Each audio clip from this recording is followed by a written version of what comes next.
ये झूठा फंसाया गया, मुझे कोई भी जानकारी नहीं थी। और तत्काल मैंने एएलसी को जैसे जानकारी 7:30-8 बजे हुई है कारखाने कुछ बंद हुए हैं, तो 7:30 बजे के लगभग मैंने सहायक श्रमायुक्त महोदय से बात की है और उन्हें अवगत कराया है। और मुझ पर 5:30 बजे यानी 7 तारीख को 5:35 तक मैं उनके कार्यालय में बैठा हूँ। मुझे कोई जानकारी नहीं है। यहाँ से टुंडला पुलिस को आदेश होता है 10:30 बजे रात को 10:30 बजे 7 तारीख को श्रीमान LI इंस्पेक्टर से मेरी बात हो रही थी। वो मुझसे बात कर रहे थे। 3% मैंने बैटरी बताई, 3% बैटरी है, कोई बात करनी हो जल्दी कर लो। तो बात होते 7 मिनट बात हुई है। उसके बाद मेरी बैटरी लो हो गई, बात हो गई बंद। 11:40 पे मेरे यहाँ पुलिस पहुँचती है, मेरे बेटे को अरेस्ट करती है। बेटा पढ़ रहा था, बेटे को लेके आए बंदूक को सटा के। तो ये सब कैमरे में होकर निकल के मेरे घर में गए हैं, घुसे। और ये मेरे घर में घुसे हैं 11:40 पर। ये कैमरा की रिकॉर्डिंग है, इसमें सब कुछ मौजूद है। पुलिस कै बजे आई है, कौन कौन गए हैं। थानाध्यक्ष टुंडला ने मुझे घर से अरेस्ट किया है। और उसके बाद यहाँ स्वागत चौराहे पे यहीं SP सिटी श्रीमान SP सिटी जी ने मुझसे कुछ सवाल किए हैं कि ले जाओ इन्हें थाना दक्षिण, और लॉकअप में बंद कर दिया है। उसके बाद जब मैं बंद हो गया हूँ, उसके बाद मुकदमा दर्ज हुआ है। मुकदमा दर्ज बंद होने के बाद सुबह मेरा चालान कर दिया है। तो यहाँ हॉस्पिटल में मेरा मेडिकल हुआ है। मेडिकल के बाद मुझे पता चला है कि तुम्हारा चालान हुआ है। मुझे ABCD कोई जानकारी नहीं है इसकी।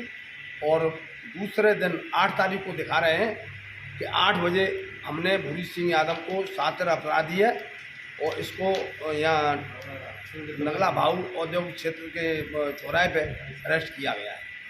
बिल्कुल झूठ, असत्य है। आपको याद दिला दें, भूरी सिंह यादव हमारे ट्रेड यूनियन लीडर हैं और इनको अचानक रात को 11:30 बजे गिरफ्तार किया गया। और एक FIR हुई 12:43 पे। तो ये सवाल उठा कि भूरी सिंह क्या कर रहे थे, भूरी सिंह कहाँ थे। तो ये सपने वाला किस्सा आया कि हमारे सहायक श्रमायुक्त भरी नींद में सो रहे थे। रात को 11 बजे उन्हें सपना आया कि सुबह 5:30 बजे जो इंडस्ट्रीज में हड़ताल हुई थी, वो हड़ताल भूरी सिंह ने की। और दौड़े दौड़े गए सहायक श्रमायुक्त दक्षिण थाने में मुकदमा 12:45 करा दिया। जबकि भूरी सिंह यादव को रात को 11 बजे उनके घर से उठाया गया। उस बात की हमारे पास वो है उनका रिकॉर्ड, एक वहाँ उठाया गया था। और वो इसमें उनकी जो हमारे पास रिकॉर्ड है उनकी गिरफ्तारी का।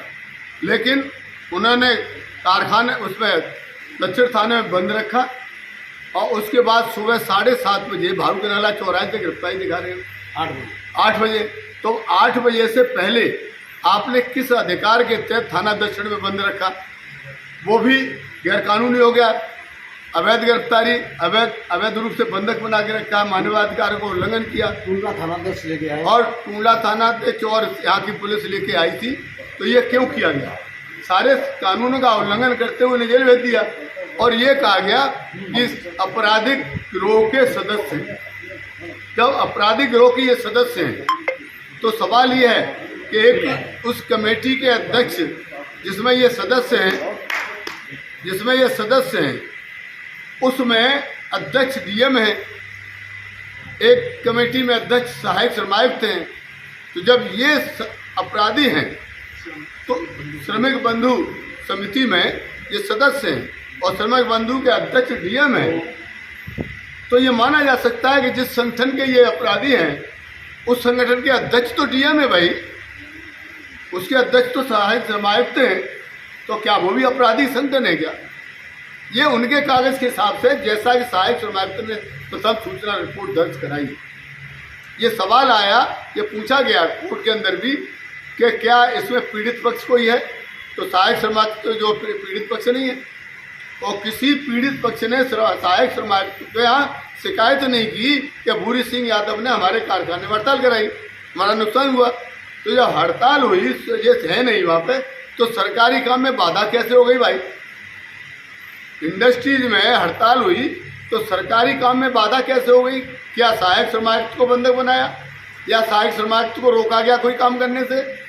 तो इस तरह से जो उन्होंने यहाँ पे कानूनों का उल्लंघन हो रहा है, श्रम कानून लागू नहीं कर रहे हैं। अगर श्रम कानूनों के लागू कराने की आवाज कोई उठाए तो आप अपराधी कह देते हैं, और अपराध कराने वाले और करने वाले श्रम कार्यालय, फैक्ट्री एक्ट, ESI और संबंधित सभी कारखानेदार हैं।